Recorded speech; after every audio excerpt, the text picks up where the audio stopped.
Now, suppose we have a whole bunch of masses all connected together by springs. So this takes our mass spring system and sort of puts it on steroids. And further, suppose that the masses can only move, well, left, right in this position, that they can't go sideways. So just what we would call longitudinal motion of the masses. And now imagine you take one of the masses and you pull it to the side and let go. What's going to happen? Well, with that one spring stretched out, it pulls on its neighbor. The neighbor starts to move. It pulls on its neighbor, which starts to move, etc. When you actually work out the mathematics of that, this disturbance in terms of a displacement from the equilibrium position travels. It travels actually in both directions infinitely down the chain of masses. And they will oscillate forever, right? If there's no dissipation in the system. Though it's kind of interesting to think what actually would happen if you had an infinitely long chain and you perturb it in the middle. We could try to do that with this spring, right? Again, I'll need 2 volunteers this time. You can hold that end, and I'm going to pull it past you. And what I'd like you to try to do is, with 2 hands, grab the middle there, and let's say a little bit, put your hands further apart. Move your left hand to your right, and your right hand way to your right. Yeah, okay. Now, hang on to it and push your hands together, and then just let go, and what happens? I can't really see. But, well, the disturbance propagated out in both directions, right? So what would happen to the remaining mass in the middle here? Would it continue to sit there and oscillate? Hard to know. That would be a difficult one to analyze mathematically, certainly beyond what we can do in this course. But you can see if I perturb this guy in the middle, you can see the waves spread to the side, right? Well, when they hit the end, they bounce back. But it could be the case that you can perturb it in such a way that the disturbance just travels away forever, and you're left with no oscillation in the middle. It all depends on the initial conditions and how you set it up. Anyway, this is a simple example of what we mean by a one-dimensional wave medium. Another example is down here, this slinky on this set of strings, suspending it here. Now, there are a couple different ways we can perturb this slinky. One is that I can just move it longitudinally in the center. Let's try that. And you can see that these oscillations are traveling down and bouncing off the ends, and eventually friction makes this thing stop moving altogether. So that would be a longitudinal oscillation in this medium. But there's also the possibility of a transverse oscillation. If you kick it like that, you can see these sideways waves moving along the slinky. And when we stretched out the white tube and I plucked it, you saw that was a sideways oscillation, a sideways wave that was traveling down the slinky. So we do distinguish between longitudinal and transverse waves in media that can support them. Now, here are somewhat better pictures in terms of an animation of these kinds of waves. Yes, sir? I was wondering, so could 2 different disturbances cancel each other out? They certainly can, yes.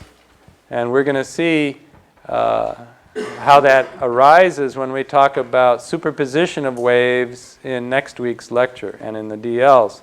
And superposition gives rise to a number of really interesting phenomena with waves. And they can indeed cancel each other out. So the top animation here is a depiction of how you might imagine a longitudinal pressure wave in gas, let's say inside a tube. It could be a flute, or it could be anything, a musical instrument. At the left end, you see a diaphragm moving to the left and right. As it moves, what does it do? It compresses the molecules together, and when it moves back to the left, it rarefies them. So you have some equilibrium pressure or density for your gas, but then you have this diaphragm moving, and it allows you to set up these waves which travel down the tube. Now, if you focus your eyes on a particular dot, just pick one of those dots in that top animation and watch it, and try not to become hypnotized, but what you will see is that the dot is just moving back and forth sinusoidally, just like this ball is moving, oscillating sinusoidally.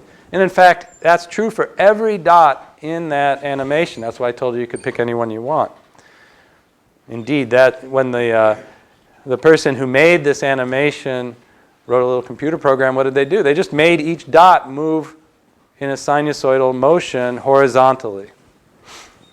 And that results in a pressure or density, or what we might call a displacement wave in this gaseous medium. What your eye is drawn to as you look at that top oscillation is that there's a pattern of lines which are moving to the right. And those lines correspond to the places in the tube where there's an overdensity and probably overpressure of the molecules in the tube. And it's traveling with a certain speed. And that's interesting also. So we have a wavelength, which is the distance between those places where there's the overdensity, and we have a wave speed now as well. Now contrast that with the second animation here, which shows a transverse or shear wave.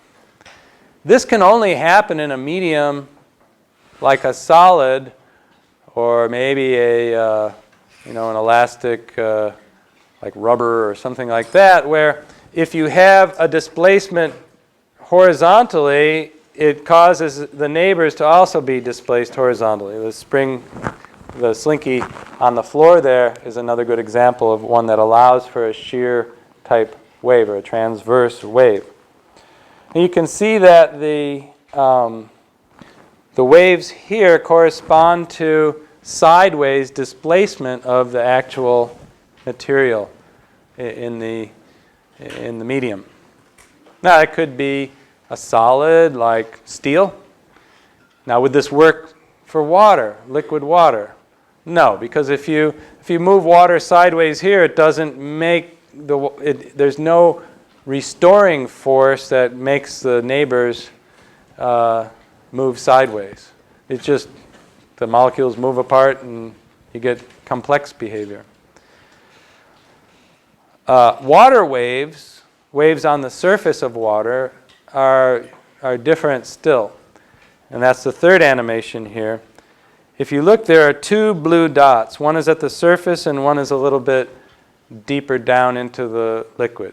If you stare at the blue dot in the center there for a while and forget about all the rest of them, what do you see it doing? It's going in a circle, right? Around and around, slowly like that. Now it's the collective motion of all the bits of water moving in circles that creates water waves that you see here. As you go further down under the water, there's less and less motion. That's why if you're swimming in the ocean and there are fairly big waves, if you go a fair bit under the water, you're not affected by the waves. That's, if you're a surfer, that's a good thing to know. If you want to go deep to avoid huge waves.